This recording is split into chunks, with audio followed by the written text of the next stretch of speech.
Hey, this is Jack, and this video is called If He Wants a Relationship with You, He'll Do This One Thing. Hey, welcome to the channel. If you're new here or you're returning and you haven't yet subscribed, come on, let's do this.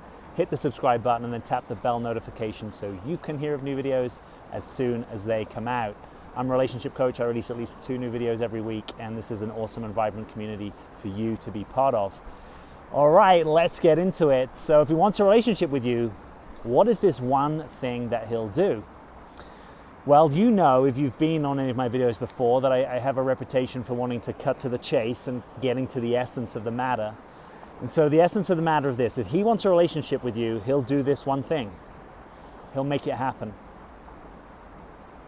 If he wants a relationship with you, he'll make it happen. Now, that might sound very simple or trite to you, but the reality is when a guy wants to get into a relationship, normally he has the resources, the energy, the time, the commitment, the consistent action to make it happen, right? To show up, to want to manifest a relationship with you.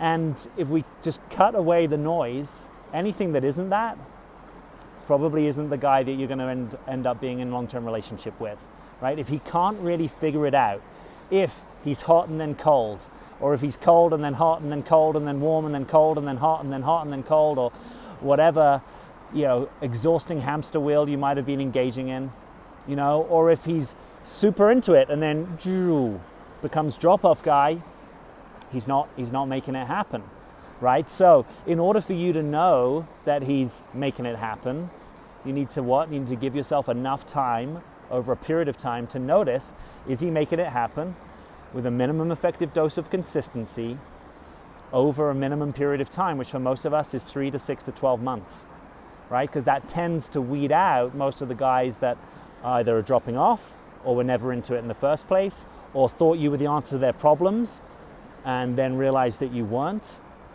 or who actually aren't available for a committed relationship, or who are emotionally unavailable, or who are a ghoster or a breadcrumber. You can just fill in those blanks, but anything that's that isn't this. And this is a guy that can make it happen. And by the way, I've talked with a lot of women, and one of the sexiest traits that women find with guys is that a guy can make something happen, right? Whether it's figuring out how to take you on a date, whether it's showing initiative in a relationship, whether it's having the initiative and resources to take you on a cool date or take you away for a night or the weekend or whatever the thing is, that trait of resourcefulness, action, initiative, commitment, stickability, showing upness, that's actually a really attractive trait. And that if that's not there, you might also want to ask yourself the question, is this going to be the relationship that you really want? If you have to hold the relationship up all the time, if you have to make things happen, if you have to really stay in your masculine a lot of the time because you don't actually trust that this guy is going to show up and make something happen, again, is that really the right relationship for you to be in 2020? So, in order for you to notice whether a guy can make it happen, what do you have to do? You have to drop the projections and fantasies that you have on the relationship, right? You have to come back to this broken record word that I keep bringing us back to, which is sobriety. You have to have the ability to see clearly who's in front of you. Not what you hoped he would be, not the opposite of your ex that you are still running away from or wanting something different from, not how he was on the first date. What is he actually showing up with day in, day out, week in, week out? What's he bringing to the table? Is he making something happen with you? Now, for some of you, in order to be able to notice this, you might actually have to take a step back because you might be used to holding up relationships. You might be used to figuring everything out for yourself. Perhaps you're super independent and you don't actually allow someone to figure something out or take you on a date or make something happen for you, right? So you might have to relax. You might have to let go. You might have to surrender some control.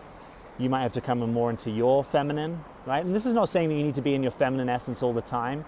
I'm a big believer that, we can be all over the map in terms of the right, true, authentic relationship of our masculine and feminine. But if you notice that you tend to do more than your friends, if you notice that you're the one that tends to be more in contact than your friends in other relationships, that you're used to kind of keeping more than your end of the bargain, maybe let's have you not doing that in relationship and see if something different shows up.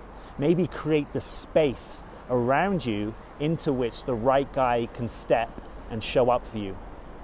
And by the way, if you're keeping lots of half-loves in your lives, right, lots of exes that you sort of keep hanging around or that you occasionally hook up with or reach out to and ping to see if they're still interested in you, or if you have a lot of men in your life that it's not really clear whether they're a friend, like a real friend, as opposed to a could-be boyfriend, or would want to sleep with you if you gave them the opportunity, you may have a little bit of clearing up there in your field, right, so that you've got a clear and spacious field into which the right guy can step and manifest something with you. But if a guy isn't making it happen, don't be in the game of making excuses for him. Don't be in the he's too busy with his work, or he's too stressed in his life, or he's too wounded, or he just needs to heal his heart.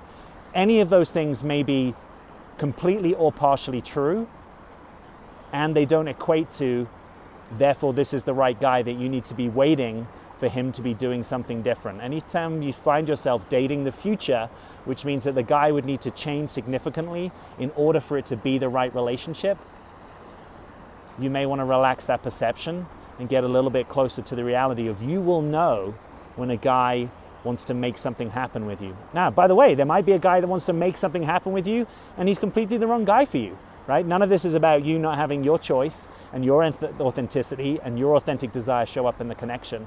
It's just there are a group of guys from which you need to be making that choice, right? The guys that are making something happen, that can show up, that can take that initiative. And that if he wants a relationship with you, you'll know it's not actually that complex. If you're going home every night trying to figure out, well, my coworker said this, what did he mean? Or this guy texted me 2 times 2 weeks ago, he texts me tonight, I haven't heard from him in between, I wonder what that means. Or if a guy said XYZ and I wonder what that means. Anytime you find yourself locked upstairs in your head trying to figure it out or trying to decode a guy's behavior, and I know sometimes as men we can be complex, I'm not reducing masculine complexity, but when it comes to do we actually want to make something happen with you, most guys when they're in that stage or phase and you're the person, it's actually quite clear. You'll know it. You don't really need to talk about it. You'll know it from the way that he's showing up, from the consistency, from the way that he introduces you to his life, from the bringing you into multiple domains of his life, that you'll get to know his family, his friends, his co-workers, you'll know about his work, you'll have dates out, you'll have dates at home. There's a kind of completeness and wholeness and knowingness that most people experience when that happens. Now, it doesn't mean that you might not be intimidated, doesn't mean that it might not bring up your trust issues. There may be all sorts of things that add nuance and color to this picture. But when it comes to the simplicity of, here's a job, does this guy want it? That you should be able to discern that. And if the guy wants it one day and not the next, or he wanted it for 7 days 2 years ago, or he's been courting you remotely for 15 years but hasn't really shown up day to day in your life, you have the answer that he doesn't want the job now. Now, he might want it in the future. You may be open to him in the future. But in the meantime, you can go live your life in the certainty that you would know if a guy wanted to be in a relationship with you. I will just throw one caveat in here, because you might be saying, well, that's all well and good. You know, Jack, maybe you're talking about guys that are really confident or good at taking the initiative or know how to date or don't have insecurities. So you may be in contact with a guy who's, we'll call him shy guy, right? It might be that that kind of guy benefits from you giving him a green light, where you very clearly say to him, hey, I like you, I would like to know you more. Or, hey, I would love it if you would take me on a date. Or, I've really been enjoying connecting with you at work, and it would feel great to me to connect with you personally. Take me on a date sometime. Or, book me in this weekend. Right? So if you can explicitly give this guy the green light, and he's still not stepping through that threshold, at some point you've just got to trust that he's not ready to make something happen with you. And your job is not to heal him, is not to mother him, is not to project some ideal type over top of him. Just be in clear, seeing relationship with this guy, which actually means there isn't a relationship here to be had. And even if that is devastating and heartbreaking and you'd set your heart on something, hey, I know, I've experienced unrequited love. It can be an absolute heartbreak. And I'd still rather you acknowledge that heartbreak, felt it authentically, and moved on, than kept yourself locked in this prison of not knowing if something might happen with someone when actually the data is already in. And if you and I could bring a little bit of objectivity and sobriety and clear sight, we would see, you know what, this guy actually isn't available for connection. And that may be super, super disappointing to you, but it won't be as disappointing as trying to pretend that unrequited love is requited love.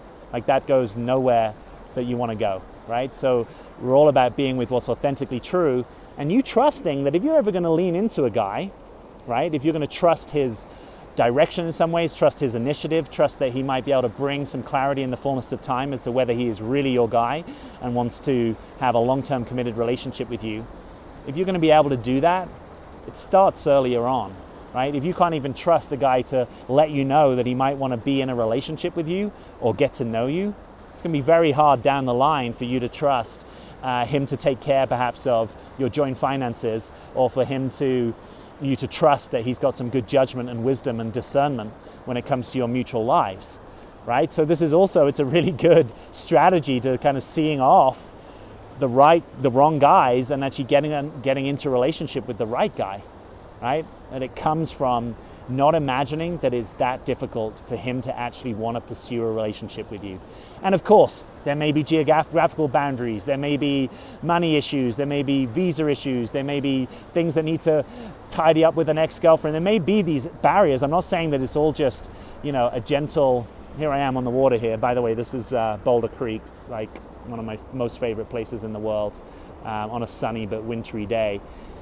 So it might not just be that it's plain sailing down the river, right? There may be some eddies, there may be some frozen parts, there may be some debris in the river, there may be all sorts of things, right? So I'm not saying that it's easy, but I'm saying you'll know that he wants to be in a relationship with you and that he's looking at those barriers and overcoming them, right? Or he's figuring out, wow, you're long distance, so I need to go make some extra income this month because I want to come see you. Or actually, I'm going to cancel my expensive gym membership and I'm just going to work outside this month because I want to come see you, right? So you get the flavor of that resourcefulness, that figure it out ability, that I'll get on the program and make it happenness. And if that's not there, I don't think he's your guy, and I don't think you actually need to lose any more sleep. You don't need to be in a pattern of doubt, anxiety, self-questioning, because all of that just starts to erode at your own confidence, rather than having you clearly located in your own power, your own center, and your own knowingness, and trusting that if a guy wants a relationship with you, you'll know about it. So hey, if you've liked this video, please like it, subscribe to the channel, and I also want to make an invitation to you. If you've not taken my free webinar, please come join us. It's an on-demand webinar. It's been getting rave reviews. It's some of the best content that I've put out in this format. It's with my teaching partner, Clayton Olson, who's a YouTube star. And we'll basically be teaching you the 3 keys to being relationship ready, which is all about staying on your side of the fence and doing the work that you need to do so that you can actually step into a relationship from the right foundation. So we want to help you with that foundation. Come spend 90 minutes with us. It'll be a great investment of your time. Just click the first link beneath this video, find a time that works for you in your time zone, and we will see you there. And as always, questions and comments below this video. Let me know what you think. Let me know your experience. And as always, I'm Jack. Thanks for being here.